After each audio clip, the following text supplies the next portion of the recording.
días. Vamos a entrar rápidamente en la palabra del Señor. El pueblo de Israel había cruzado el Jordán. Por lo tanto, ya están en la tierra prometida, una tierra prometida hace 400 años al pueblo de Israel. Y el milagro divino que se había operado ahí en el Jordán había concluido. Y cerradas las aguas del Jordán, se cerraba también una etapa en el pueblo de Israel. El arca del pacto iba adelante marcando el paso y Josué iba detrás de la presencia del Señor siguiendo las ordenanzas del Señor. Atrás estaba el desierto y mucho más atrás estaba Egipto. La verdad que es un momento soñado para el pueblo de Israel. Ahora comenzaba una nueva etapa en la historia del pueblo de Dios, en la que ellos procederían a ocupar la tierra prometida, venciendo diferentes enemigos que se iban a ir presentando y lo iban a hacer paulatinamente. No obstante, antes de conquistar la tierra, y que veremos la semana que viene esta primer batalla, hay algunos preparativos. Por ahí mucha gente pasa del capítulo 4 al capítulo 6 directamente. Pero este capítulo es una transición. Antes de un Jericó, siempre hay un Gilgal, que es el pasaje que nos toca ver hoy día en Josué capítulo 5. No era suficiente con ser el pueblo de Dios. Ellos necesitaban demostrar su identidad como tal y reconocer al Señor que Él podía conducirlos, dependiendo solamente de Él. Vamos a ir al Señor en oración. Amado Señor, estamos delante de tu presencia, sabiendo que sos el único que puede cortar con cosas en nuestra vida. El poder de tu Espíritu Santo está presente en este lugar porque está su persona. No es simplemente una fuerza, una influencia, sino que es el mismo Espíritu de Dios. Rogamos, Señor, que tengamos la humildad para poder recibir de ti lo que vos quieras darnos y quita de nosotros cualquier obstáculo que podría ser cansancio, orgullo, mentiras, argumentos. Señor, que vos puedas estar tratando con ellas. Danos, Señor, una vez más de tu palabra, aliméntanos. En el nombre de Jesús. Amén. Muy bien, disculpe si por ahí soy reiterativo, pero esto de la conquista es como algo que se va repitiendo constantemente aquí en el libro de Josué. Y no sé si recuerda que hace unas semanas atrás estuvimos viendo la conquista divina implica. Y bueno, el Espíritu del Señor me llevaba por el mismo lado, ¿sí? Y vamos a seguir viendo eso, pero para los que no han estado rápidamente, vimos algunas, Javi, si puede ser, muy bien, algunas verdades sobre la conquista. Y lo primero que vimos es que toda conquista debe iniciar por una palabra divina, ¿se acuerdan? Y no lo vimos solamente en Josué 1, sino en Josué 2, en el 4 y también en el capítulo 5 de hoy. Vamos a ver en el versículo 2 que Jehová dice y Josué hace. Algo que vimos también es que toda conquista divina implica olvidar lo que queda atrás y extenderse hacia lo que está delante. Y al Señor le dijo, mi siervo Moisés ha muerto. Pero no lo vemos en él solamente, sino en Rahab, que olvidando su pasado se extiende también a promesas futuras. Lo vimos también, vimos que toda conquista divina implica un levantarse y pasar. La cantidad de veces que aparece la frase tomen posesión, levántense. También dijimos que tomar posesión de lo que Dios ha conquistado para mí se traduce en bendición para los que vienen detrás mío. Va a ser una bendición para mis hijos, para mis nietos. Y de alguna manera el Señor a lo largo de este libro nos está animando a salir del estancamiento espiritual. Esto es hermoso. También toda conquista divina bajo el lenguaje de Dios no implica avanzar hacia mis deseos, sino tomar posesión de aquello que Dios pensó para mí.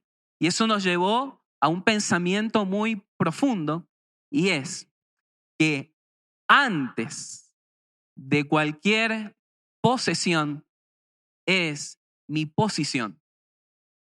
Y esto es sumamente importante. Queremos por ahí recibir del Señor, pero no estamos en Él. Primero, su reino, habitar en su voluntad. Luego, las añadiduras. Toda conquista implica también ¿qué? Esfuerzo.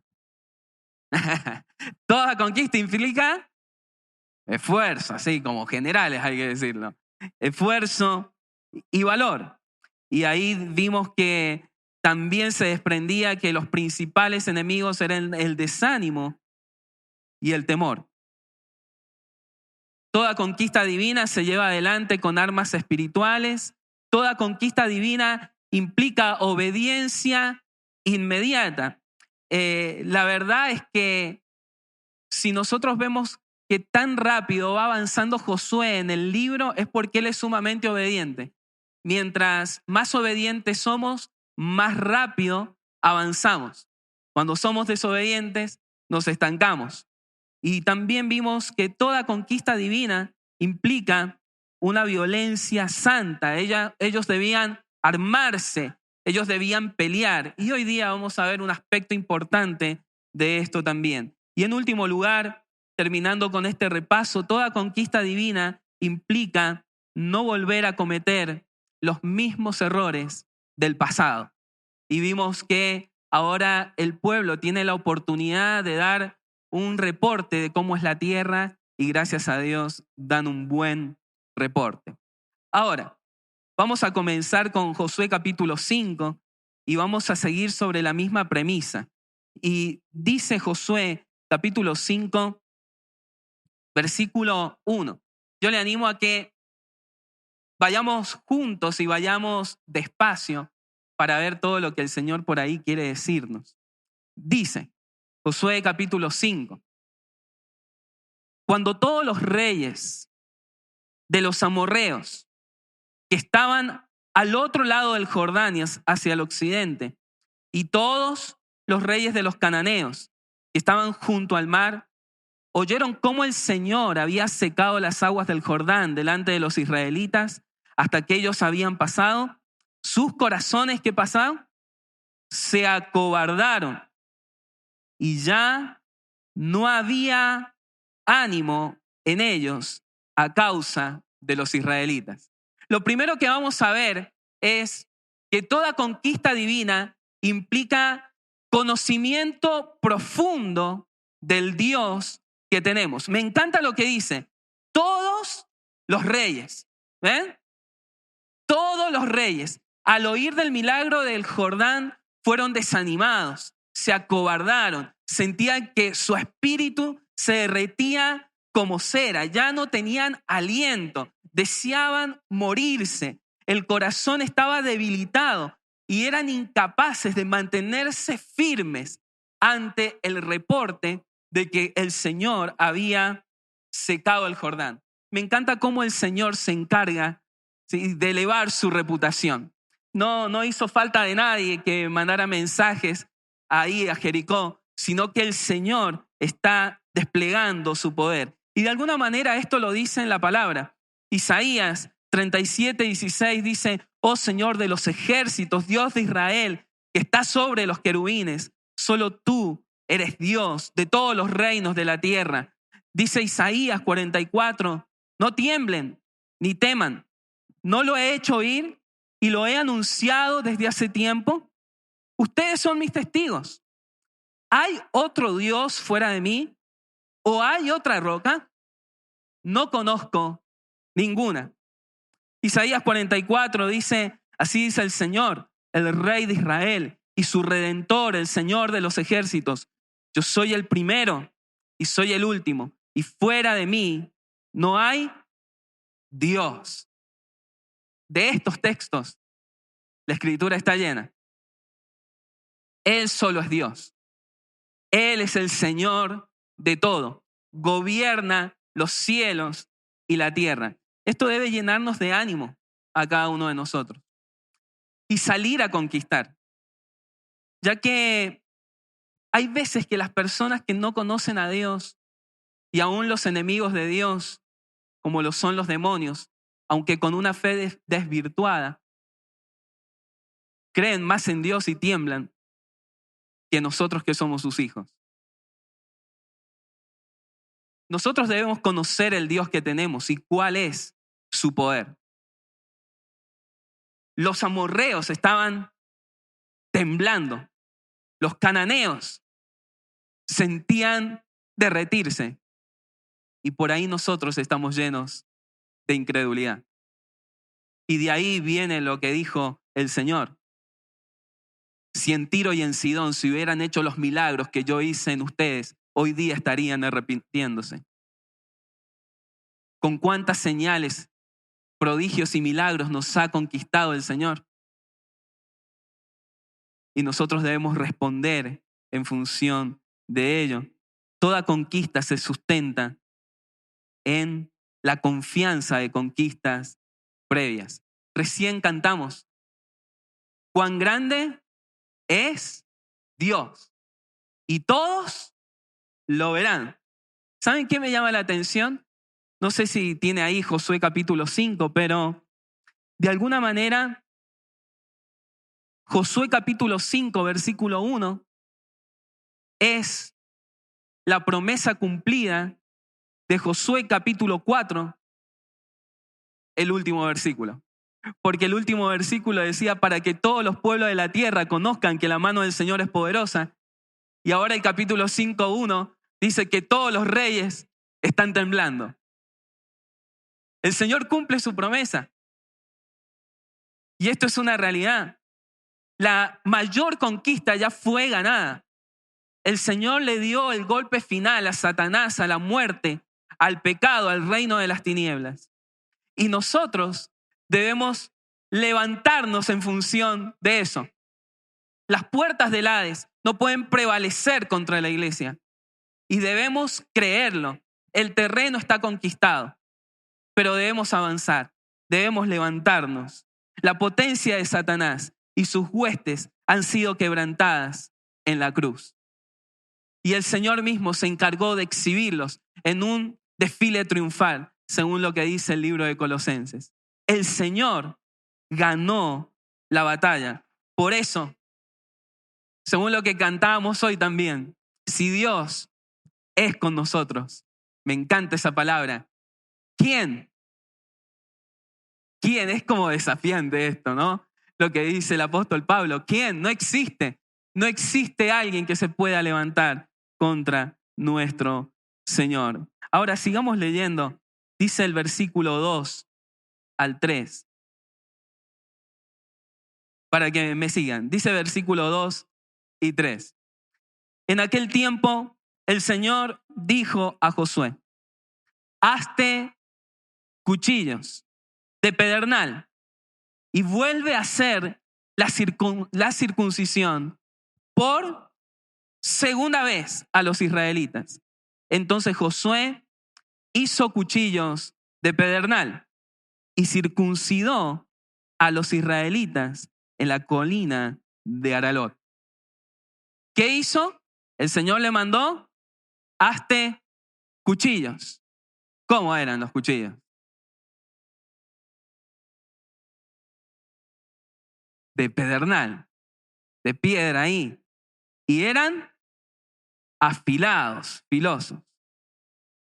Y lo que quería mostrar acá es que toda conquista divina implica un pacto divino.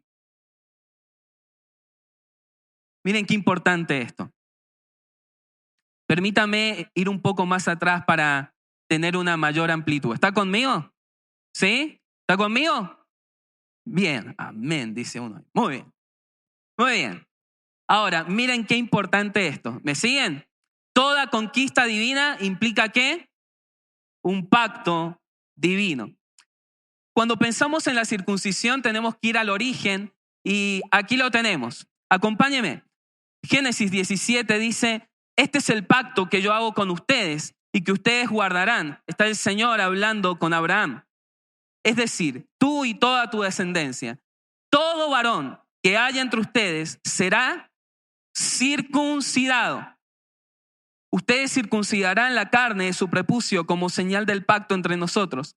A los 8 días de nacido será circuncidado todo varón que haya entre ustedes en todas sus generaciones. Lo mismo los nacidos en casa como los comprados por dinero a cualquier extranjero y que no sean de su linaje. Será circuncidado el que nazca en tu casa y el que compres con tu dinero. Mi pacto estará en la carne de ustedes como pacto perpetuo. Todo hombre incircunciso que no haya circuncidado la carne de su prepucio será eliminado de su pueblo por haber violado mi pacto. Vemos claramente la cantidad de veces que se repite pacto. La circuncisión, ¿sí?, que es la escisión del prepucio, está vinculada con el pacto. Un pacto entre Dios y el pueblo. El significado de esta práctica es muy profundo, a tal punto que dice que todo aquel que no está circuncidado no es mío. ¿Lo ven?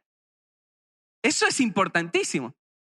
Todo aquel, lo dice el último versículo, que no está circuncidado será eliminado por no haber cumplido mi pacto.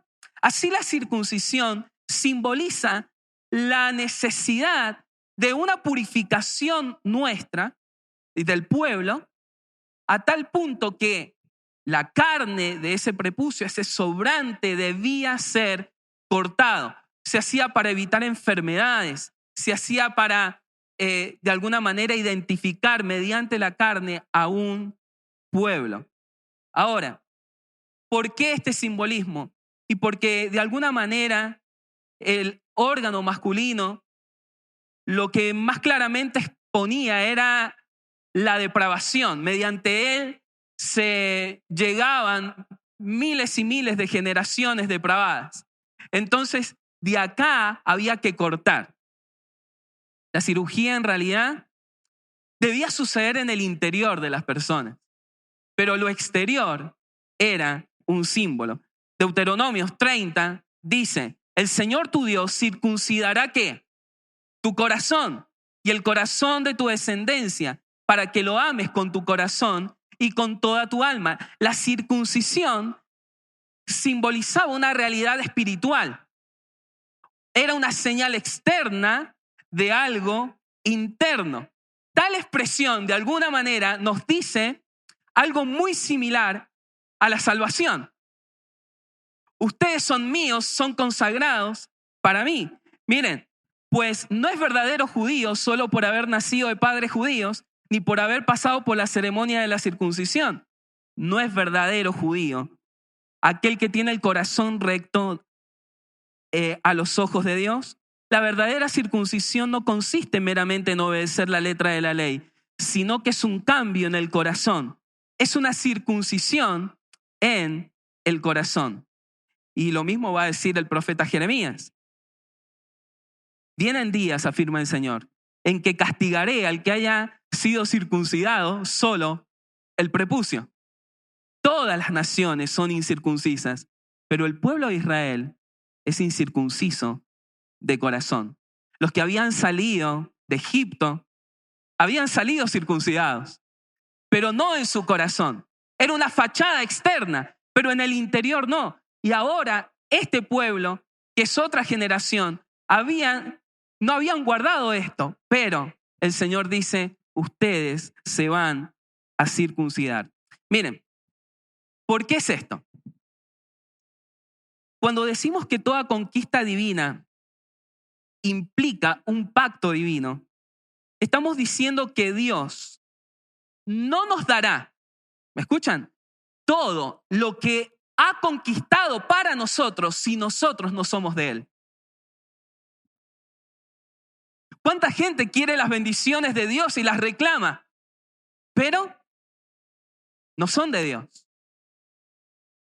Un poco lo compartía con los jóvenes en el campamento, que de alguna manera la circuncisión refleja un pacto, como el matrimonio. Eso quiere el Señor.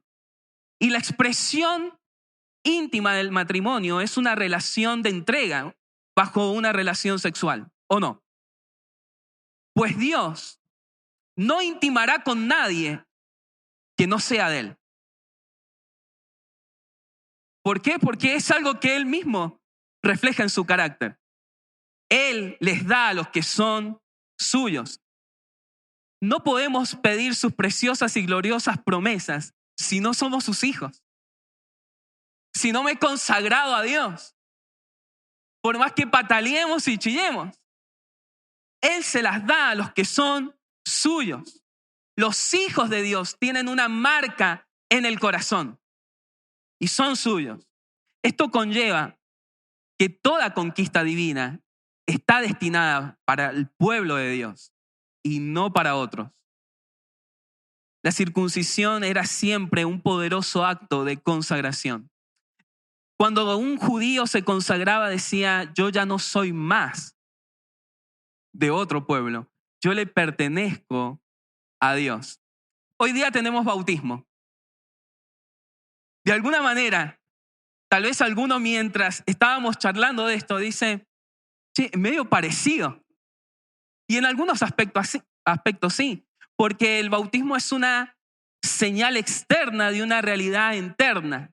No te hace hijo bautizarte, pero te bautizás porque sos hijo. Si no sos hijo y pasás por el bautismo, lo que simplemente hiciste, te metiste a la pileta. Un chapuzón. Ahora, si existe una realidad interna, entonces está la manifestación externa. La marca de identificación es el inicio, no es el final. Esto conlleva que debemos romper con cualquier otro pacto. Hazte cuchillos afilados. Y esto me encanta, porque debemos dar un corte a ciertas cosas. Yo debo decirle al Señor, para que conquiste todo lo que Dios tiene para mí y poder vivir una intimidad profunda con Dios, yo debo decirle al Señor, yo soy tuyo y tú eres mío. Como el libro de Cantares. Usted debe decirle al Señor, sí, acepto. Y tener una unión con Él. Pero si usted hace un pacto con Dios, pero a la vez tiene un pacto con otros, ¿saben qué es eso? Adulterio.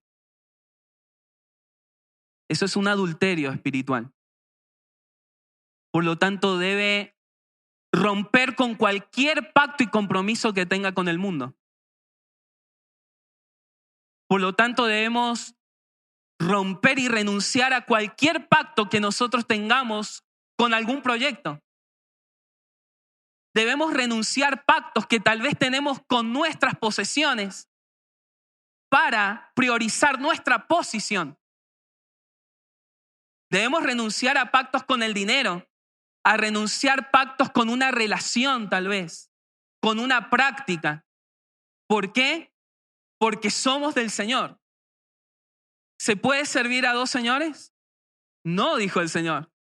Satanás dice, por supuesto, a los que quieras. pero no es así. Debemos renunciar a cualquier compromiso que nosotros tengamos y nos esté atando para no consagrarnos al único Dios. Esto implica de la circuncisión, ves que es mucho más profundo. Implica una total dependencia y confianza absoluta en Dios. ¿Saben con quién se iba a enfrentar Israel? Que hasta ahora no sabe bien cómo lo va a enfrentar. Pero ellos saben que está ahí Jericó y la podían ver de lejos.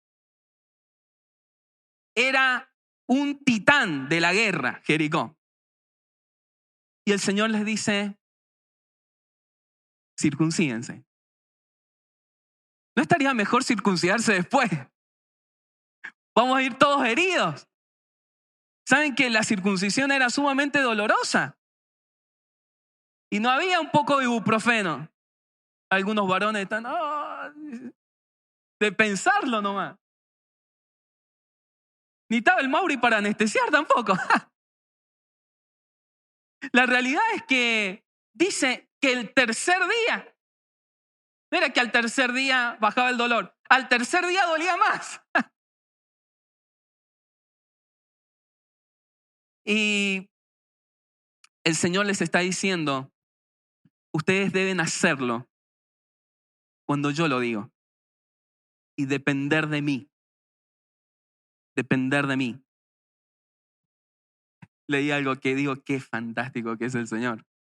En el año 1935, una comisión de médicos descubrieron que la vitamina K encargada y que ayuda a la coagulación, desde el 5º al 6º día se empieza a segregar, pero llega a su máxima expresión en el día 8º, más que en cualquier día de la vida.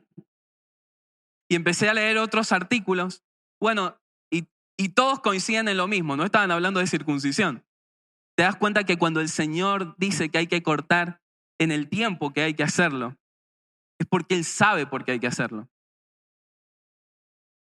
No te vayas de este encuentro sin haber cortado con lo que Dios está queriendo que cortes. Lo mismo le está pidiendo a Israel. Estaban por conquistar Jericó y no era la mejor estrategia militar circuncidarse. Pero ustedes lo deben hacer en dependencia de mí. Porque cuando no lo hacemos, hacemos desastre. La circuncisión vino después de Ismael. Cuando el Señor le dijo a Abraham una promesa, vas a tener un hijo. Vamos a tener un hijo a esta edad. ¿Sí? Entonces, démosle una ayuda a Abraham, un plan B. Y tuvo un hijo con Agar. ¿Se dan cuenta? No dependió de Dios, dependió de sus fuerzas. ¿Y qué le dijo Dios? Bueno, renovó el pacto con Isaac, pero antes le dice, vamos a circuncidar. De alguna manera atentó ¿a qué? No tenía muchos conocimientos de medicina Abraham, pero le dijo, vamos a cortar tu fuerza, tu fortaleza, de donde vos pensás que provienen las cosas. Y así lo hizo Abraham. ¿Saben? Algo que veo en este pasaje también es que toda conquista divina implica ocuparnos primero en el ser y luego en el hacer. Es interesante que le dice, hazte cuchillos afilados. Dios quiere ocuparse en nosotros antes que nos ocupemos en Jericó. Él quiere ocuparse en nosotros antes de actuar por medio de nosotros. ¿Se acuerdan que dijimos antes? Miren qué importante esto. Están todas con P como para que nos acordemos. Antes de la posesión está la posición. Antes de la participación está la preparación. Y por ahí queremos estar participando y poseyendo cuando ni estamos preparados. Y el Señor dice, prepárense. Vimos una violencia santa en el pueblo de Israel. Ahora la violencia ¿contra quién tenía que ser? contra uno mismo. Y yo pensaba, Señor, hay veces que soy tan violento y tengo una mirada tan fuerte para los pecados de los demás, pero cuando se trata de cortar con lo mío, soy bastante compasivo, complaciente y justificativo. El Señor dice, los cortes deben ser precisos y hay que cortar. Antes de ocuparnos en los demás, debemos ocuparnos en nosotros. Porque nosotros por ahí estamos arrastrando mucha carnalidad y lo debemos hacer hoy. No debemos esperar. ¿Saben qué? Nos podríamos saltear el capítulo 5 y ir a la batalla de Jericó y sería una locura. Sería una locura que vos intentes tomar cosas que Dios tiene para vos sin antes prepararte. Queremos familia, pero aún no hemos cortado con la pornografía. Queremos gozar de todo lo que el Señor tiene allá, pero aún somos muy lujuriosos. Queremos que el Señor nos prospere en lo económico, pero aún no está nuestra dependencia en el Señor en lo económico. Y somos sumamente desordenados. Queremos cosas allá sin estar preparados, sin cortar antes. Y el Señor no es que no quiera que poseamos, pero quiere que antes nos posicionemos. Y el Señor desde siempre dijo, si algo estorba, córtalo. Si es tu ojo, sácalo. Si es tu mano, córtala. Porque mejor te es entrar al reino de los cielos sin un ojo y sin una mano que ir con todo el cuerpo al infierno. Y si uno mantiene una práctica de por vida y no la corta, no está dando evidencia de ser una persona consagrada. Debemos cortar. Y es evidente que algunas personas de alguna manera preferirían que se les saque un ojo, pero no cortar con algo que tienen. Porque por ahí somos así. ¿Saben qué está diciendo el Señor? Qué duro por ahí pensamos. El Señor está diciendo, vos vales más que un ojo y vales más que una mano. Por eso te llamo a consagrarte. Sigamos leyendo, porque es apasionante este texto. Esta es la razón por la cual Josué los circuncidó. Todos los del pueblo que salieron de Egipto, que eran varones, todos los hombres de guerra, murieron en el desierto. Por el camino, después que salieron de Egipto. Porque todos los del pueblo que salieron fueron circuncidados, pero los del pueblo que nacieron en el desierto por el camino, después de salir de Egipto, no habían sido circuncidados. Pues los israelitas anduvieron por el desierto 40 años, hasta que pereció toda la nación. Es decir, los hombres de guerra que salieron de Egipto, porque no escucharon la voz del Señor. A ellos el Señor les juró que no les permitiría ver la tierra que el Señor había jurado a sus padres que nos daría. Una tierra que emana leche y miel. Y a los hijos de ellos que él levantó en su lugar, Josué los circuncidó, pues eran incircuncisos, porque no lo habían circuncidado en el camino. Lo que vemos aquí es que toda conquista divina requiere que entiendas que Dios no negocia lo prioritario. ¿Recuerdan? Había que circuncidarse. Ahora ellos lo postergaron 40 años. ¿Por qué razón? Pueden ser varias, pero la realidad es que el Señor no se saltea pasos. Primero el ser, luego el hacer. Hay veces que nosotros tomamos irrelevante lo que para Dios es prioritario. Y Jericó para nosotros es lo más. Pero los pasos que por ahí son más insignificantes, para Dios son muy poderosos. Recuerdo a Moisés. Moisés, luego del llamado para libertar a Egipto, se iba yendo. Qué tarea profunda, ¿no? Dice en los versículos posteriores que el Señor sale para matarlo. ¿Cómo? porque no había circuncidado a su hijo. De alguna manera el Señor le está diciendo, esto es prioritario. Vas a consagrarte vos y tu familia.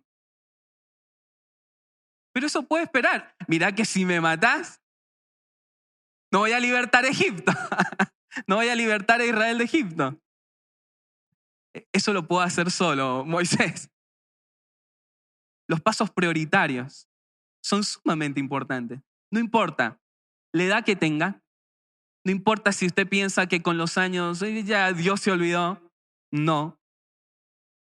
Dios se ha quedado ahí y dice, hasta que vos no hagas eso, no avanzamos.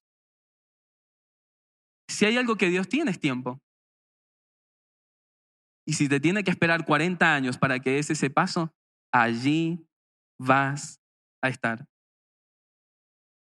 Tarde o temprano debemos hacerlo. Y es feo estar ahí. No sé si ha estado alguna vez. Yo estaba ahí. He estado postergando. He estado postergando entregas al Señor. Y la verdad es que es un lugar que usted siente hablar de la circuncisión y siente hablar de la cena del Señor y del arca de Noé y todos le dirigen a lo mismo. Tenés que hacer esto. Y luego es como si se abriera nuestra vista. Me encanta este versículo. Cuando terminaron de circuncidar a toda la nación, permanecieron en sus lugares en el campamento hasta que sanaron. Y pensaba que toda conquista divina implica procesos de sanidad. Hay veces que queremos conquistar cosas que Dios tiene para nosotros, pero estamos enfermos.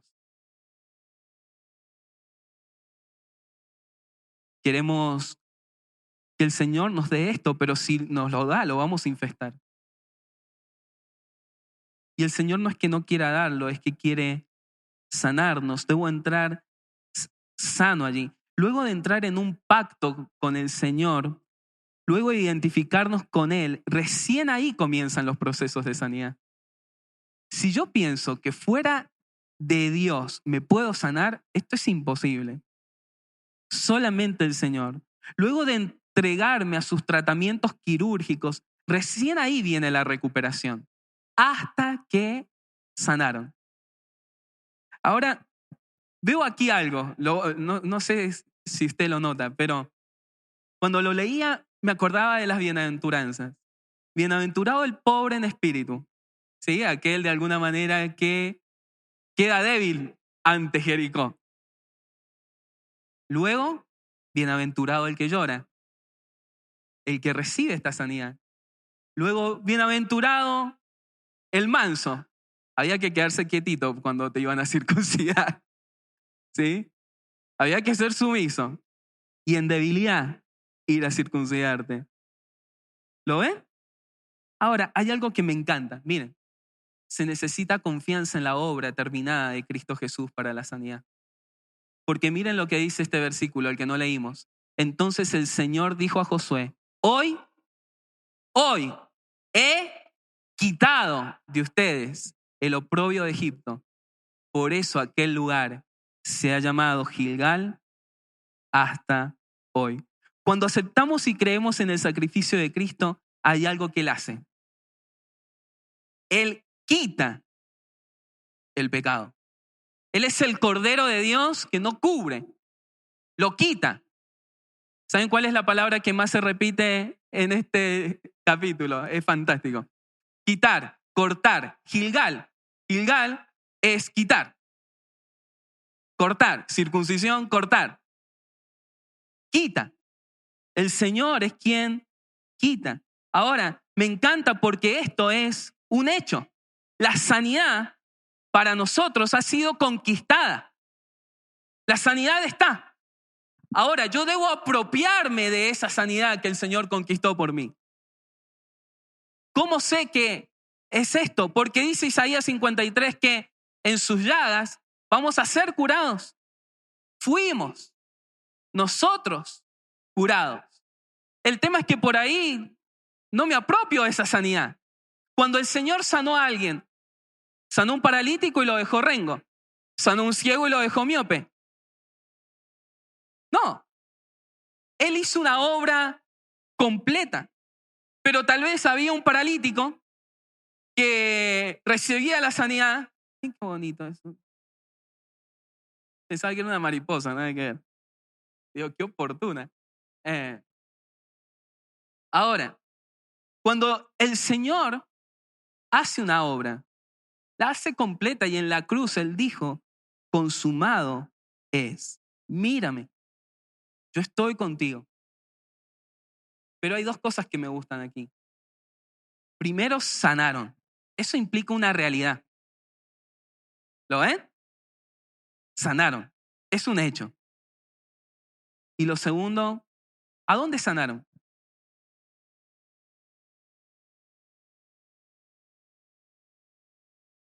En el campamento. Me encanta eso porque hay veces que nosotros queremos sanar fuera del campamento. Queremos sanar en aislamiento. Déjenme solo. Bueno, se va a tardar más la sanidad. El Señor quiere que entendamos que la sanidad se gana cuando estamos en comunión, los unos con los otros. Solamente allí encontramos sanidad. Sigamos para llegar al clímax de este pasaje. Dice, estando los israelitas acampados en Gilgal, luego de haber sido circuncidados, celebraron ¿qué? La Pascua, en la noche del día 14 del mes en los llanos de Jericó. Qué justo que llegaron esa fecha, ¿ah? Qué perfecto los tiempos del Señor. El día después de la Pascua, ese mismo día comieron del producto de la tierra, panes y cereal tostado. El maná cesó el día después que habían comido del producto de la tierra y los israelitas no tuvieron más que maná, sino que comieron del producto de la tierra de Canaán durante aquel año. Toda conquista divina implica alimento y sustento divino. Y sigo viendo las bienaventuranzas. El pobre, el que llora, el manso y luego el que tiene hambre y sed de integridad, de justicia. Ese será saciado. Y luego de identificarme con el pueblo de Dios, yo debo comer de Dios. Por eso es que cuando usted participa de la cena del Señor y no tiene al Señor, usted simplemente ha comido un poco de pan.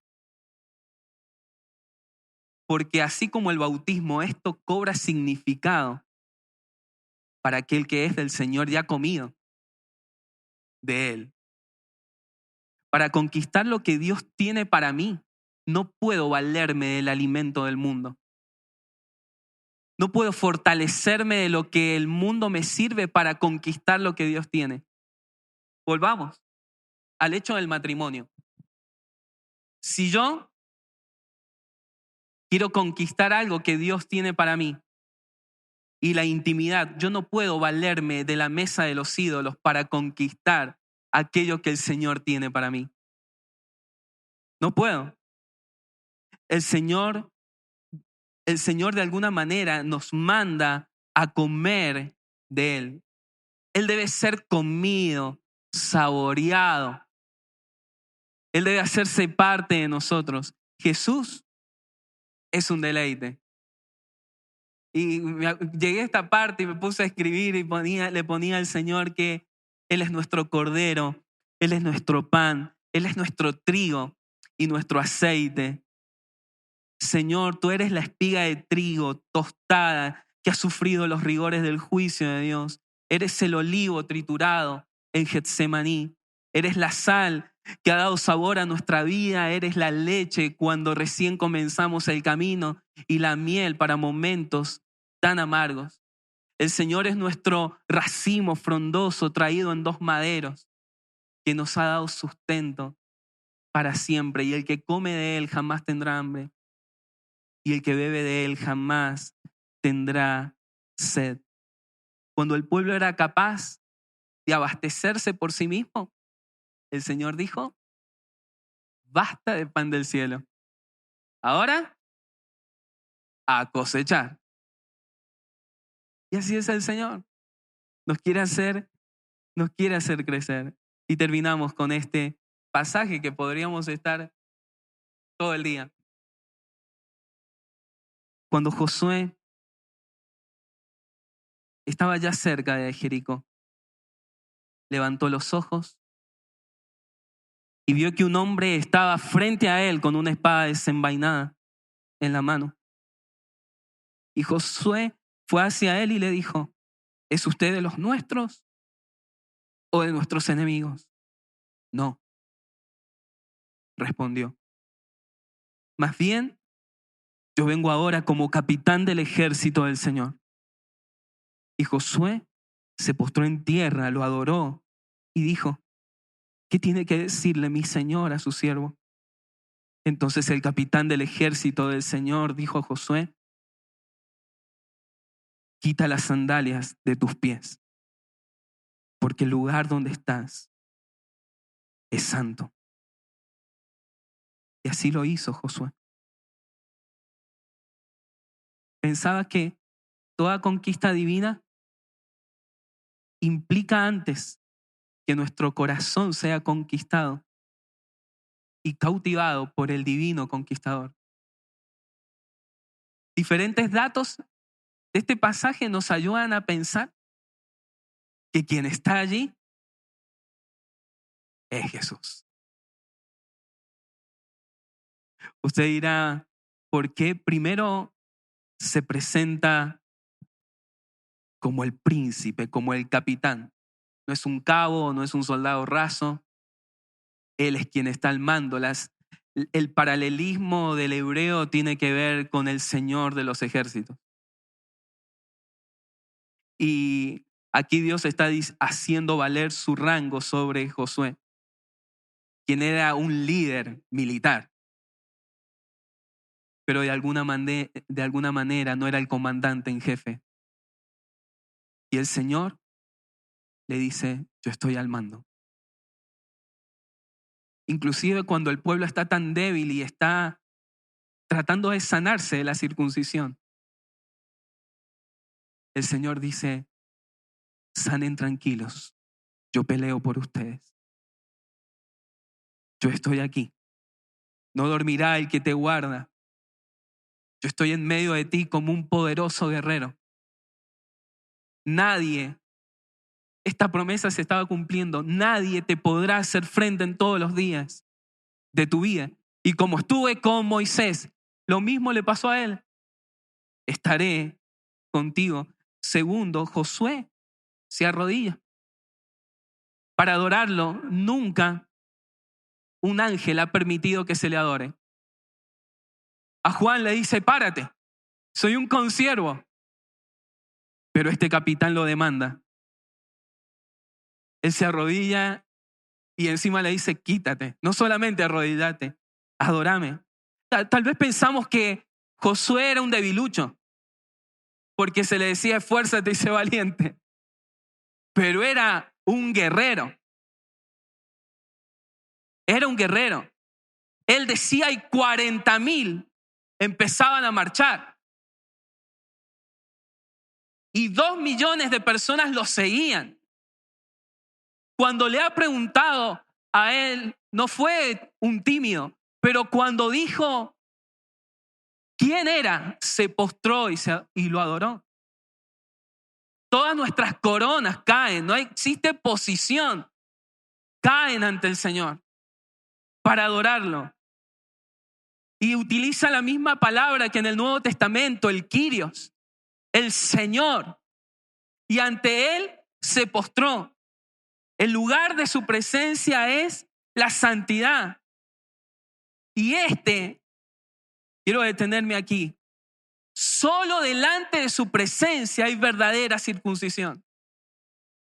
Solo delante de su presencia hay verdadera transformación. Cuando entramos a la presencia de Dios, nos exponemos a fuerzas eternales Todo dentro de nosotros cambia cuando tocamos la gloria de Dios. Es allí en la presencia del Señor. Cuando nos exponemos al sol de su semblante, dice Salmos, Él es sol. El tiempo en su presencia nos transforma. Solamente allí, en intimidad, es la única manera de cambiar. Así lo dice Corintios. Así que todos nosotros, a quienes nos ha sido quitado el velo, podemos ver y reflejar la gloria del Señor. El Señor, quien es el Espíritu, nos hace más y más parecidos a Él a medida que somos transformados a su gloriosa imagen. Mientras estamos allí es que somos transformados. Solo postrados delante de Él en adoración es que somos transformados. Delante de su palabra, esa espada desenvainada que corta mejor que cualquier cuchillo afilado y corta toda aquella cosa que nosotros tenemos mal. Ella nos transforma. Y debemos ir, ¿saben qué? Solamente Jesús puede cortar. Josué fue quien cortó. No fueron ellos mismos. Pero hay que ir a Jesús en desnudez, en vulnerabilidad. Trata con mi inmundicia, Señor. Yo no puedo. Porque nosotros somos débiles para hacer esta tarea. Usamos armas de juguete, cuchillos de plástico y no generamos ni una herida. Pero acá el Señor viene con esa espada desenvainada a traspasar las coyunturas, los tuétanos y discernir lo profundo del corazón. Y quiere hacer un corte definitivo. Y solamente es posible en su presencia.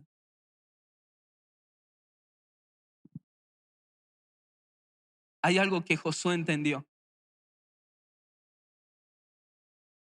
Todo se vuelve intrascendente cuando estamos ante la presencia del Señor. Ya no importa Jericó, no importa el enemigo, no importa la conquista. Importa solamente el conquistador. Todo se vuelve feo ante la hermosura del Señor. No tiene comparación el Señor. Y hay algo que pensaba cuando escribía, y yo digo, usted vea después, Josué acá se levanta como un león. El encuentro con Dios es la tierra prometida. Habitar en la presencia del Señor en intimidad es la tierra que quiero. Y usted debe perseguir eso. Solo importa dónde Él está. Y si vos no estás, no es hermoso, no es precioso, no sirve de nada. Pero el Señor esto lo trató en intimidad con Josué. Josué encontró la parte que perdura para siempre. Y allí permaneció. Le invito a que vayamos al Señor en oración.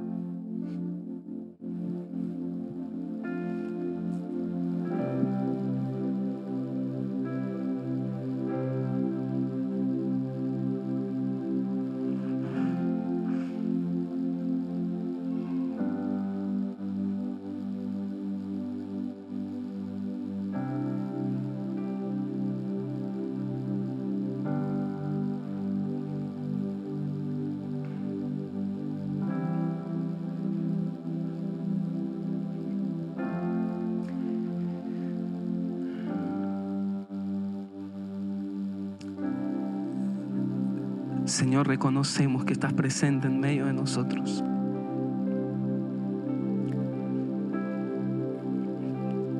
Reconocemos, Señor, que como te presentaste a Josué, te presentas hoy como el único digno que tiene autoridad, como el protector de nuestros caminos. pero ayúdanos a hacer un alto en el camino que estamos transitando y adorar. Adorarte porque siempre has estado, Señor. Adorarte porque debemos reconocer que nos estás protegiendo. Hoy queremos quitar el calzado de nuestros pies del camino que venimos transitando, tal vez tan acelerado, y decirte, Señor, que solo tú eres digno y tú eres Señor, que tú eres nuestro capitán, que no queremos ir a ningún lado sin ti. Señor, rogamos que seas cortando hoy en medio de nosotros, que así como Josué se paseó por todo el campamento, cortando, que vos te pasees en medio de este campamento y cortes aquello que no debe estar en tu pueblo. Queremos conquistar y queremos, Señor, ir detrás de esas victorias que tenés para nosotros, pero no podemos hacerlo, Señor, sin purificación, sin santidad, sin preparación espiritual. Hay aquí muchos, Señor, que quieren conquistar. Yo te ruego, Señor, que les des la valentía para tratar con los aspectos más profundos de su vida. Rogamos, Señor, tu poder. Rogamos, Señor, tu manifestación en medio de nosotros.